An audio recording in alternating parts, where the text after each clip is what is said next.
वंदन करता हूं। विषय बहुत है, पूर्व में बहुत वक्ताओं ने बहुत सारी बातें कह भी दी है और आगे भी लगातार यही क्रम जारी रहेगा। ये सभी जानते हैं कि क्षत्रिय एक ऐसा नाम, एक ऐसा धर्म है जो त्याग, तपस्या और बलिदान के नाम से जाना जाता है।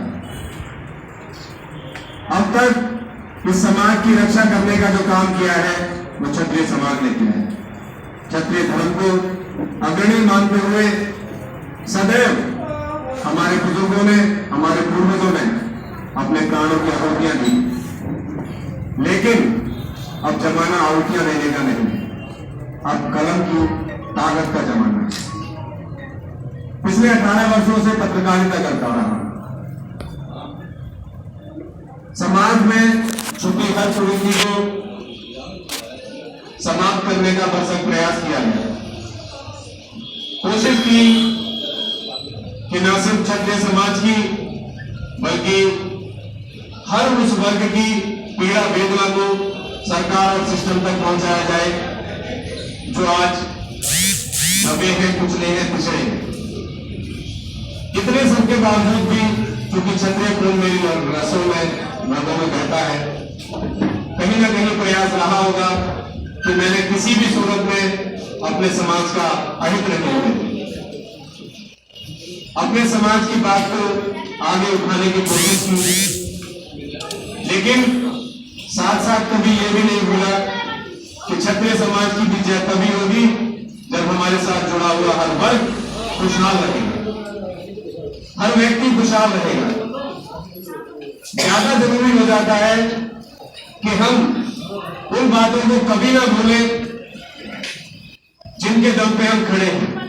ये जो इमारत खड़ी है, इस भव्य इमारत की पूरे क्षत्रिय समाज को बहुत जरूरत है, क्योंकि क्षत्रिय समाज एक सबसे दबा, कुचला और पिछड़ा वर्ग हो चुका था इस मथुरा जनपद के अंदर, जिसके पास अपना क्षत्रिय भवन नाम की एक सर छुपाने की जगह तक नहीं। बड़े बड़े महारथी आए, बड़े बड़े वायदे किए, तमाम मंत्री बने, तमाम राजनेता हुए, तमाम जनप्रतिनिधि बने, बड़ी बड़ी बातें की, लेकिन कोई भी ऐसा नहीं कर पाया वो मेरे बड़े भाई मुकेश सिकरवार जी ने की। इसके लिए मैं इनको कोटि कोटि धन्यवाद, साधुवाद करता हूं। और ये भी बता देता हूं मेरे भाई मुकेश सिकरवार जी को कि सिकरवार जी, आपने संकल्प जो लिया था वो संकल्प तो पूरा हो गया। आपने एक छत तो इस समाज को दे दी, लेकिन ये भी तय है कि अब इस समाज में इस पार से लेकर उस पार तक के लोग जुड़ने लगे हैं। बड़े भाई किरणपाल जी जैसे अपनी पूरी टीम दलबल के साथ यहाँ मौजूद है। उन्होंने कहा कि हमारे समाज से, हमारे गांव से एक बड़े भाई यहाँ मौजूद हैं जो स्वागत सम्मान करना चाहते हैं। तो तभी मुझे पता चला कि अब इस पार के साथ उस पार के लोग भी जुड़ गए हैं, तो समाज का संगठन तय है, समाज सही रास्ते पे चलने लगा है। क्योंकि अब तक कहीं ना कहीं ऐसी चीजें सुनने को मिलती थी कि अगर उसका कार्यक्रम है तो क्या करोगे जाकर, ये तो उस पार्टी का नेता है, क्या करोगे जाकर। लेकिन आज इन सब भ्रमों को तोड़ करके अगर आप संगठित हैं तो निश्चित तौर पे कुछ ना कुछ नया होने जा रहा है, कुछ ना कुछ नया होने जा रहा है और आने वाली पीढ़ियां जरूर उस परिदृश्य को देखेंगी। अभी जो बात चल रही है जिला पंचायत की, चुनाव आने से पहले क्यों हो रही है प्लानिंग? तो उस दिन हो जानी चाहिए जिस दिन छत्राणी की कोख से एक क्षत्रिय जन्म लेता है। संस्कार तो वही शुरू हो जाना चाहिए। संस्कार ये हो जाने चाहिए कि बेटा अपने खून को, अपने धर्म को कभी मत भूलना, कभी इस खून को लज्जा नहीं आनी चाहिए आपके होते हुए। ये संस्कार हम सबके अंदर होने चाहिए। उसके बाद मैं नहीं समझता कि इस खून की कभी पराजय हो। चुनाव आए और आएंगे, जितने लोग चुनाव मैदान में हैं, अभी जो चर्चा थी दिलीप भाई ने कहा कि चाहे कोई भी लड़ रहा है, एक ऐसे व्यक्ति को लड़ाना चाहिए। ठाकुरों का समाज ऐसा समाज है साहब, जितना मैं देख चुका हूं कि यहाँ कमजोर कोई नहीं है, कोई कमजोर नहीं है, सब ढींगरा है। और ढींगरा क्यों है? क्योंकि हम लोग सामर्थ्यवान तो है, लेकिन हमें आपसी सहमति नहीं। बिखर रहे हैं, टूट रहे हैं और बिना वजह की बात में बिखर रहे हैं। सभी जानते हैं कि मेरा वजूद क्या है, लेकिन उस वजूद को जानने के बाद उस लाइन को, उस दीर्घा को लागने की कोशिश जो करता है, वो व्यक्ति कभी सफल नहीं हो सकता।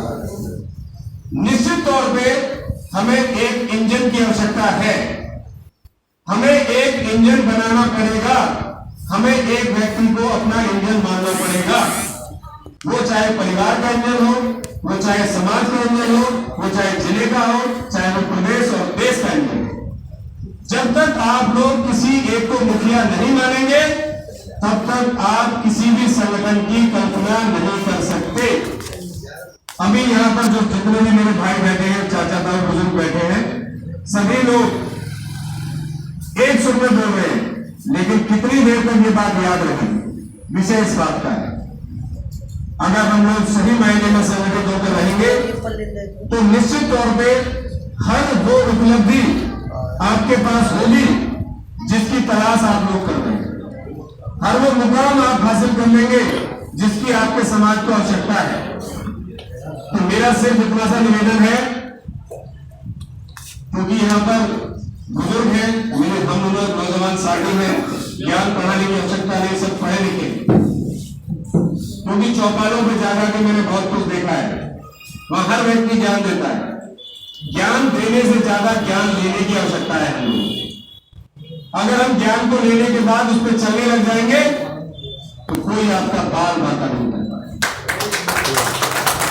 और ये तय है, जिस संरचना को आप लोग कर रहे हैं, जो प्लानिंग आप इस पंडाल के नीचे बैठने कर रहे हैं, कि हम लोग घर घर गांव जाएंगे, संगठित होंगे और सबको संगठित करेंगे।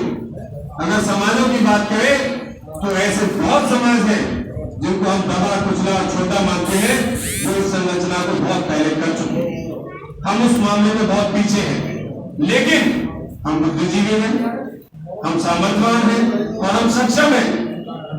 हम उस गति को बहुत पीछे छोड़ सकते हैं अगर आज भी हम इस बात का संकल्प लें कि हम सुनेंगे, उसके बाद कहेंगे, और जो अच्छा बोलेगा, जो अच्छा प्रतिनिधित्व करेगा, उसके पीछे चलेंगे।